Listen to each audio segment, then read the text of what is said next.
اعوذ باللہ من الشیطان الرجیم بسم اللہ الرحمن الرحیم السلام علیکم ورحمۃ اللہ وبرکاتہ۔ پیارے بچوں، آج کہانی کے پارٹ 8 میں ہم مجلس قرآن کی دوسری نشست کا آغاز کریں گے۔ اس نشست میں ہم ان موضوعات کو سمجھنے کی کوشش کریں گے۔ نمبر 1، انسان کے 4 طبقات کون سے ہیں؟ نمبر 2، یہودیوں پر اللہ تعالیٰ نے کیا انعامات کیے؟ نمبر 3، یہودیوں کے کرتوت و جرائم کیا تھے؟ چلیں کہانی شروع کرتے ہیں۔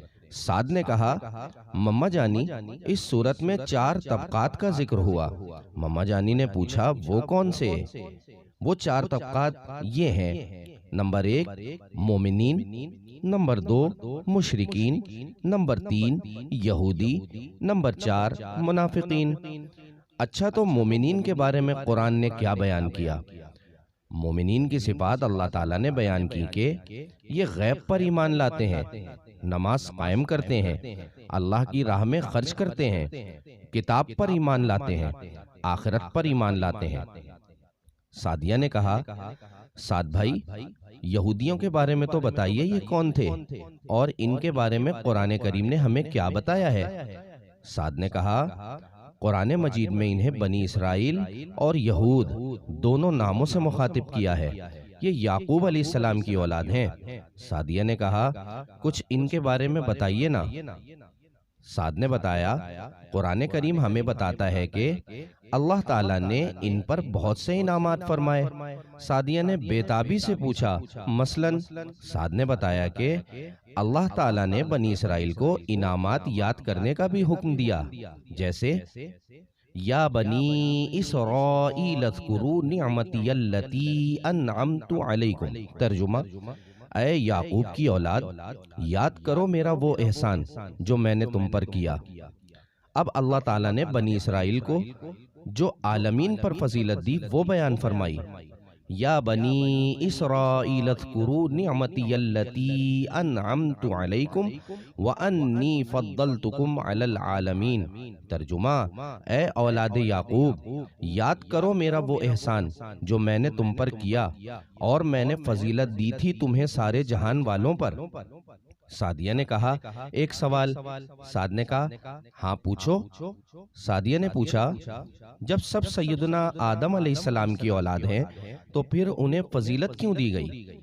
سعد نے اپنی مما جانی سے کہا، مما جانی، اس سوال کا جواب آپ ہمیں بتائیے نا۔ مما جانی نے کہا، میرے بچوں، اللہ تعالیٰ کے نزدیک فضیلت و بزرگی کا دار و مدار اچھی خوبیوں پر ہے۔ کسی خاندان، قبیلے یا نسل سے تعلق ہونا نہیں۔ بنی اسرائیل میں اپنے زمانے میں 3 اہم خوبیاں پائی جاتی تھیں۔ حسب معمول سعدیہ سے صبر نہیں ہو سکا۔ سعدیہ نے پوچھا، وہ کیا؟ مما جانی نے بتایا، ہدایت، علم و حکمت، حکومت۔ یہ 3 ایسی چیزیں ہیں جو اس وقت بنی اسرائیل میں موجود تھیں، اس لیے ان کی فضیلت کا ذکر کیا۔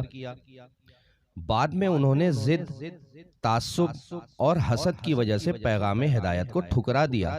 خواہش نفس کے لیے اللہ تعالیٰ کی جانب سے نازل کردہ علم و حکمت کے صحیفوں میں تحریف و بگاڑ پیدا کر دیا۔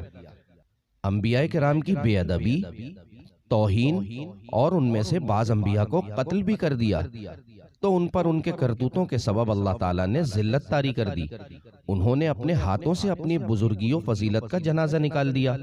سعدیہ نے پوچھا، اب یہ خوبیاں کس میں ہیں؟ مما نے بتایا، اب ان خوبیوں کی وارث امت مسلمہ ہے، لہٰذا فضیلت و کرامت کا تاج اس امت کے سر پر سجا دیا گیا اور قرآن نے اعلان کر دیا، کنتم خیر امت اخرجت للناس تأمرون بالمعروف وتنہون عن المنکر وتؤمنون باللہ۔ ترجمہ، تم بہتر ہو ان سب امتوں میں جو لوگوں میں ظاہر ہوئیں، بھلائی کا حکم دیتے ہو اور برائی سے منع کرتے ہو اور اللہ پر ایمان رکھتے ہو۔ پیارے بچوں، کہانی کا اگلا حصہ پارٹ 9 میں سنیں گے۔ تب تک کے لیے اجازت دیجیے۔ اللہ نگہبان۔